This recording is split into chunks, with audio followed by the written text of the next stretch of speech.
How we doing, YouTube? Let's go over some updates. It's been about a week since we put the boat back in the water since the last video. Few updates. We put our new retro craft cup holder in. Came out great. I did have a little bit of an issue with getting the new holes lined up with my existing holes, but I guess I should have read his instructions and drill out all the holes to 1/2 inch. Probably would have helped, but I'm not an instruction guy. So I had to learn that the hard way. So we got that in.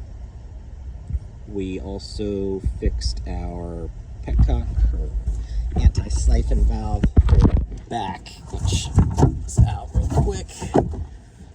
It is the valve on that pickup right there. So we had to replace that because it was not working properly. Probably can't see it. Part number on the description. So we had issues with that. It was sucking back out. We also had some water in our tank, so we actually have been carrying extra bottles of ISO heat. Got an extra bottle right there. This moisture down here in South Florida, it's been a hot summer, so tank's pretty low right now. I try and keep it full at all times just to avoid moisture going in there, but just in case, we have a bottle of ISO heat. It's supposed to clean your fuel and evaporate any water that may or may not be in the boat. So we also put a new Sierra water fuel separator in the bilge. So the last time we took the boat out, the boat kept stalling. Not stalling, it would randomly die. I guess essentially it stalled, and we were under the impression that we were vapor locking the engine. After further analysis and troubleshooting, I actually think we had a bad coil. Get in here real quick. So we actually put a coil in the boat yesterday. So over 4th of July weekend, I was trying to get another video out before then. That didn't happen. Boat kept shutting down on me. Normally I can get the boat to pop when it's in neutral and wide open throttle in neutral. So it wouldn't do anything. The boat would just shut down, or I would kill the boat to sit for a minute and go to crank it up. The boat would not start for 20 minutes. It was annoying. So I thought it was vapor locking. People were telling me to put clothespins on that hard line or check this, check that. I thought the bad fuel had something to do with it. I do have some shit in my fuel tank I need to get out, but that's the least of my worries. So I actually believe it was this coil. It was the Pertronics, I think it's Pertronics. It was the original coil that came with this boat. It was original. It was the same color as my valve covers. So yeah, we put a new coil in. Took it for a 2-hour ride yesterday. No issues. So no complaints. Didn't skip a beat. Shut the boat off several times. Went out with the family. Went to the lake. Jumped in the water. Went for a little ride. Came home. No issues. So I think it fixed my problem. If not, we're going to black and red wires. That is the ignition module. That's my next step. If it does it again, we're going to take that ignition module out, rerun the wires back over, splice them back in, and try a new ignition module. I need to get around to putting some new wires on here. I just don't have the freaking time to do it right now. Bad enough working on it as we are when we try and take the boat out. So I also got our back floor in to the point where I could screw it down. So I need to get the floor screwed in so I can get the shocks hooked back up, so I don't have to keep holding this damn thing because it's kind of just sitting here on its own. What else do we got? I think that's pretty much it. Oh, we put our bimini top back on. Duh. So I got some new slides from online. They came pre-drilled, that's why there's a hole there. And I got our bimini top back on. Bimini top has been on the boat for like 10 years. It's been sitting in the garage.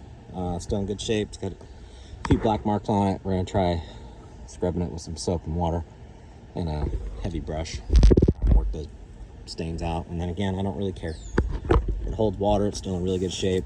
It's not all destroyed. Slides are okay. I think I need to put another screw in here. You can see the bubble in here. And we also took our windshield off yesterday. Luckily, my wife helped me. We put a new gasket in here. That's what the gasket looks like. If I get that to focus. It's like a double bubble.